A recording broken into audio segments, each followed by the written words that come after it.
We have seen how to use first derivatives to help us graph a function. First derivative allows us to know when a graph is increasing and decreasing and if there is any local extrema. Second derivative is going to tell us the graph's concavity. So let's look at a definition. If the function f of x is differentiable on this interval, then the graph of f is concave up if the derivative is increasing and concave down if the derivative is decreasing. So what does that mean? Let's take a look at these little diagrams that we have here. So if it's concave up, that means that the derivative of f is increasing. That means the slope of each tangent line is getting bigger and bigger. So if you take a look at the left diagram, first the slope is negative, right? So this would be the first tangent line. This would be the second one, this would be the third, and this would be the fourth. And as you go on, the slope of the tangent line is getting bigger and bigger. First, it was actually decreasing in 1 and 2, and in 3 and 4, it's positive, both of the slopes, and 4 is steeper than 3. But in the other way around, first your slope is increasing steeply, it's positive, then it gets a little bit smaller, and then the slopes are negative in 3 and 4. So when the slope is increasing, it's concave up, and when the slope is decreasing, it's concave down. You can kind of think of it like a cup, right? Concave up is like a cup that you can hold, concave down is the cup downwards. So how are we going to find concavity? Using the second derivative. So here is where now the second derivative comes into play. So for the interval a comma b, f double prime, which is how we denote second derivative. So we can write here on the side, we have f prime of x denotes the first derivative, f double prime of x denotes the second derivative. This just means you're taking the derivative twice. So if the second derivative is greater than 0, positive, then the f is concave up, and if f double prime of x is less than 0, negative, and f is concave down. If f of x is defined at x equals c, and the concavity changes, then it's called an inflection point. So this is the two key things about an inflection point. The concavity has to change, and that number has to be part of the domain for f. So in this video, we are actually going to look at only polynomial functions because polynomial functions are easier to work with. And so it's nice for us to kind of work with the polynomial function first to help us understand the notion of what is happening. So we want to determine the concavity of f of x is equal to the following function. List any inflection points. Now the reason that polynomials are easy to work with is because their domain is all real numbers. So every x is defined for the function f. So the first thing we need to do is we need to find the second derivative. So we'll find f prime of x first. That will give me 3x squared minus 18x plus 24. And then we're going to find the second derivative. So we'll take the derivative again, and that will give us 6x minus 18. Now this is defined everywhere, right? Because we need to find where the second derivative is undefined or 0. But once again, because we're working with a polynomial, the second derivative is never going to be undefined. So I just need to find out when it's 0, and that will give me that 6x is equal to 18, which means that x is equal to 3. The great part about the second derivative is you set it up exactly the same as when you were using the first derivative. You create your little chart. If you'd like, you can put negative infinity and infinity here. It's nice to remind yourself that that's the intervals you're working with. So here I'll pick 4 and here I'll pick 0 and here I'll pick 4. This is my x's and I'm plugging into my second derivative, which is 6x minus 18. So when I plug in 0, I will get negative 18, which again, I don't really care what the number is. I just care whether it's positive or negative. And when I plug in 4, I will get 24 minus 18, which will be positive. That means that I am concave down from negative infinity to 3, and I am concave up from 3 to infinity. Now, because x is equal to 3 is part of the domain for f, and the concavity changes, it's an inflection point. But you need the whole point, so I need also my y coordinate. So you need to find f of 3, which you plug into the original. So that will be 3 cubed minus 9 times 3 squared plus 24 times 3 minus 10, and that will give us 8. So our point of inflection, which I shorthand as POI, is 3, 8. And here is all the goodies that they asked us to find. Concavity, point of inflection. All right, let's take a look at another problem. And let's put everything from before and now together. So we want to determine when the function is increasing, decreasing, where it's concave up and down. We want to find all the local extrema, points of inflection, and we want to create a sketch. So half of it is going to require the first derivative, half of it is going to require the second derivative. So let's first find the first derivative. F prime of x is going to equal to 6x squared minus 6x minus 36. Once again, f of x is a polynomial. The first derivative is also a polynomial. It's never undefined, so I just need to figure out when this is equal to 0. I need to factor. I'll make my life easier by taking out the greatest common factor. All of them have a 6. And now I can see that this factors very nicely for us as an x minus 3 and an x plus 2. Just double check and FOIL before you move on. Okay, so what we have here is we have two different zeros. That's going to give us that x is equal to 3 and x is equal to negative 2. I create my little chart. Negative 2 is going to come before 3. I'm going to have negative infinity out here, infinity over here. Oh, maybe. I have to pick my test values. So from negative infinity to negative 2, I'll pick negative 3. From negative 2 to 3, I'll pick 0. And from 3 to infinity, I'll pick 4. And I'm plugging into my derivative. Now remember that the derivative in factored form is 6 x minus 3 times x plus 2. So the 6 is always going to be positive, and then I'm trying to figure out if this is positive or negative when I plug in each value. So I'm going to have a positive 6. Negative 3 minus 3 is a negative number. Negative 3 plus 2 is a negative number. When I have two negatives and a positive, that's positive. When I plug in 0, 6 will be positive. 0 minus 3 will be negative, and 0 plus 2 will be positive. I have one negative, so the whole thing is negative. An odd amount of negatives is negative, an even amount of negatives becomes positive. When I plug in 4, the 6 will be positive. 4 minus 3 is positive. 4 plus 2 is positive. Everything's positive.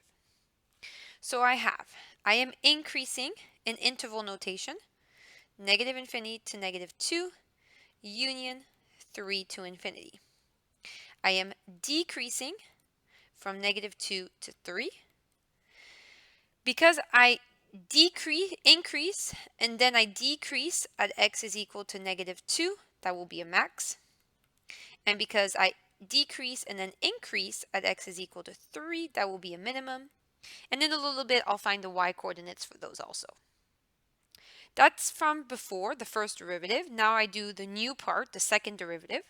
So I have f double prime of x is going to equal to 12x minus 6. I'm taking it from here. That's easier to work with. Again, this will never be undefined. It's a line. I just need to figure out when it's 0. And that will give me that x is equal to 6 over 12, which reduces to 1/2. I do my little table, negative infinity, 1/2, infinity. I pick my test points. Here I'll pick 0, here I'll pick 1. And I plug it into my second derivative. So this little guy right here, underlined in blue. So 12 times 0 minus 6 will be negative. 12 times 1 minus 6 will be positive. So I am concave down, CD for short, negative infinity to 1/2. I am concave up from 1/2 to infinity. And I will have a point of inflection because the concavity changes and 1/2 is part of the original domain at 1/2. Okay, I'm going to use all of this to sketch a graph, but first I'm going to find some y coordinates. And the y coordinates that you normally want to find here are going to be anywhere you have max, a min, a point of inflection. So I'm going to rewrite my function here one more time. I have f of x is equal to 2x cubed minus 3x squared minus 36x minus 7. And you plug in. So you had f of negative 2 that was a max. F of 3, that was a min. F of 1/2. And I always like to find f of 0. So when you plug this into your calculator, you can pause and do this on your own. You're going to get 37 for -2, -88 for 3, -25.5 for 1/2, and 0 is -7. So here comes the fun part, putting all your puzzle pieces together. So I'm going to draw a very large graph, and I'm going to go at 1, 2, 3, 4, 1, 2, 3, 4. And then I'll place my maxes and my mins and my points of inflection. So at -2, I'm going to go up to, say, 37. So I know that right here, this is going to be a max. So it's going to be a peak. Then at 3, I'll go down to -88. So that will be about right here. And I know that right here, this is going to be a minimum. Then at 1/2, this is 1/2, about -25.5. This is going to be a point of inflection. So my graph is going to go from concaving down to concaving up. Okay, so this is concave down, this is concave up. So the concavity is going to change. And then I'll put the 0, -7 right here. So if you take a look, all the way up to 1/2, I'm going to concave down. But remember that before -2, right, this is really important right here. The increase and the decrease. So I'm increasing up to -2, and I'm concave down. So I'm increasing up to -2, and I'm concave down. So I'm concaving down, increasing. Then, let's go back up to our little information. From -2 to 3, which was right here, I am decreasing. So I'm going to decrease from here to here. I'm going to decrease, but I need to change my concavity at this point of inflection right here. So I'm going to concave down through my y-intercept all the way to the point of inflection, concaving down and decreasing. And when I hit my point of inflection, I'm going to change my concavity to be concave up. So right here, I'm concave down, but right here, I'm concave up. And then once I hit my minimum, 3, I'm now increasing, but I'm still concaved up. So here I am. So everything in red, I'm increasing. Everything in blue, I'm decreasing. And then I'm concave down all the way up to 1/2 and concave up all the way past 1/2. So it's putting everything together and plotting some points to make it a little bit more accurate. So if we take a look here, it's another example at the top diagram of concavity changing, right? So notice the difference of concaving up, which they're using a blue, and concaving down, which they're using a pink, all right? And every time the concavity changes, there's an inflection point.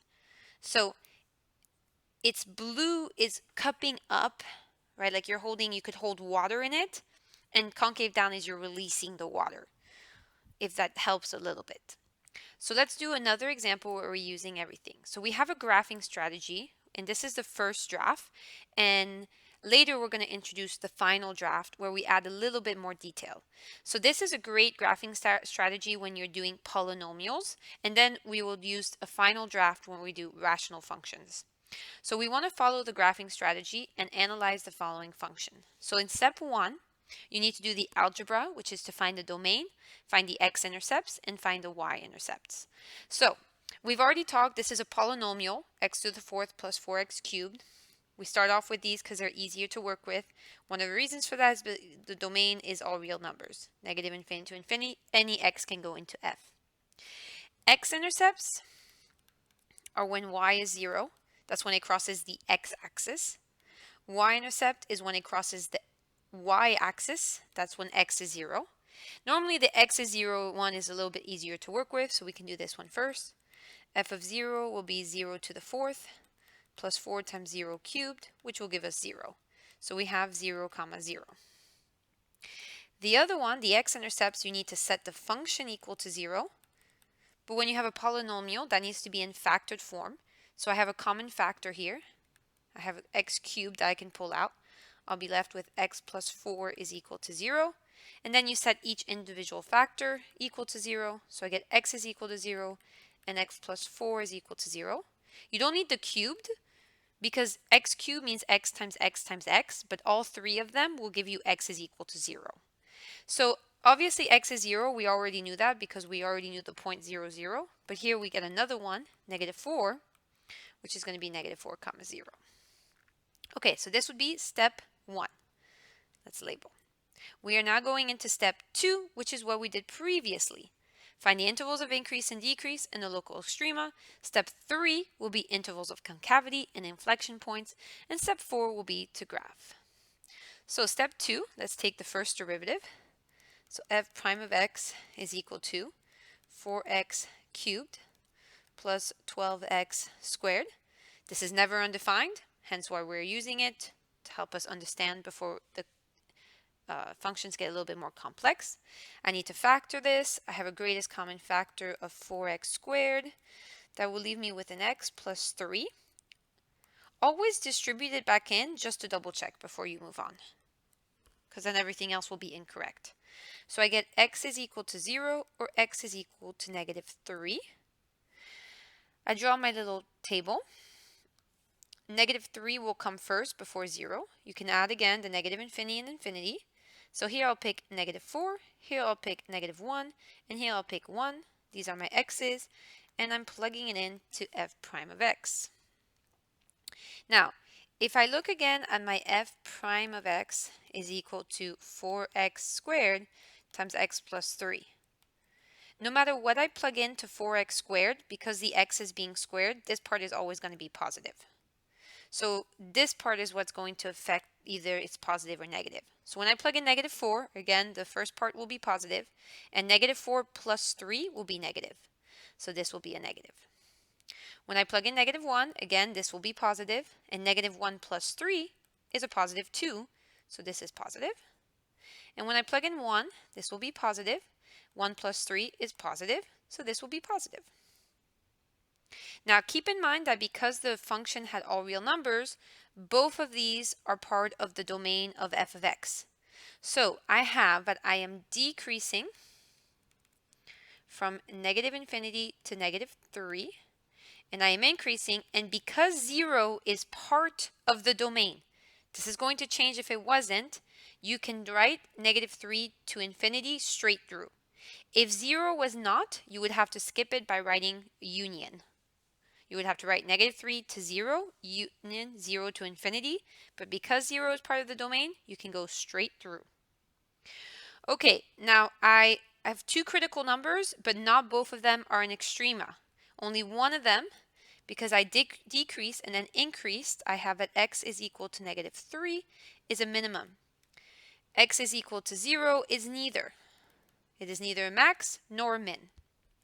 That is step 2. Step 3 is to use the second derivative and find concavity. So f double prime of x is going to equal to 12x squared plus 24x. Again, this is never undefined, so I just need to figure out when it's 0. I'll pull out a 12x. I'll be left with x plus 2. Double check by distributing back in. I get x is 0 and x is negative 2. So then I draw my little table. Negative 2 comes before 0. I put negative infinity here. I pick infinity. I'll pick negative 3, negative 1, and 1. And then I'll plug that into my second derivative. So again, I use the factored form. It's much easier because then I can look at whether each factor is positive or negative. So when I plug in negative 3, 12 times negative 3 is negative. Negative 3 plus 2 is negative, so this will be positive. When I plug in -1, 12 times -1 is negative. -1 plus 2 is positive, so this will be negative. And when I plug in 1, everything will be positive, so this will be positive. So I am concave up from -infinity to -2, union 0 to infinity, and I am concave down from -2 to 0. At -2 and 0, the concavity changes and it's part of the F domain, so both of them are point of inflections, which I'm about to find the y in right now. Okay, so I'm going to find out the y coordinate of my points of inflections and where my minimum is. So I have my minimum was at -3, so I'll find that.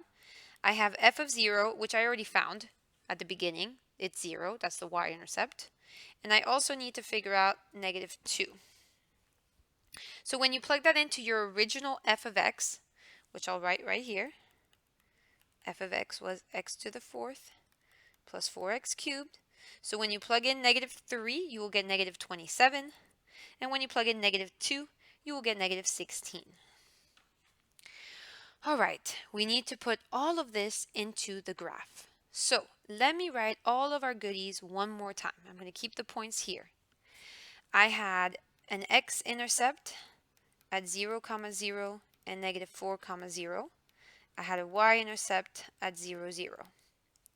I am increasing from -3 to infinity. I am decreasing from -infinity to -3. And my -3, which I'll move up right here, I'll write in red, this was a minimum. Then both of these were points of inflections. And I have my concavity right here. So let's put all of this together. Let's make a big graph. It's easier to work with than if you try to squish everything in. So I'm going to have 1, 2, 3, 4, -1, -2, -3, -4. First, I'll plot my x-intercepts. So I had one at 0, 0, which was also my y-intercept.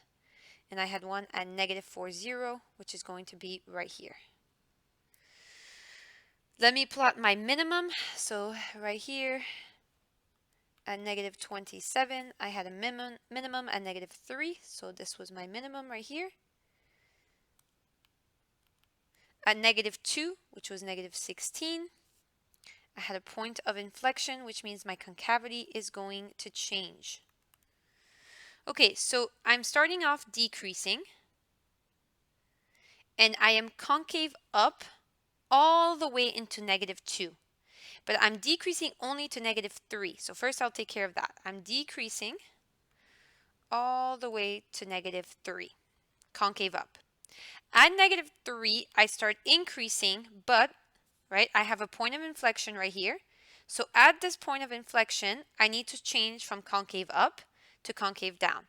Now my next point of inflection was at 0. So I'm going to increase, but now concave down.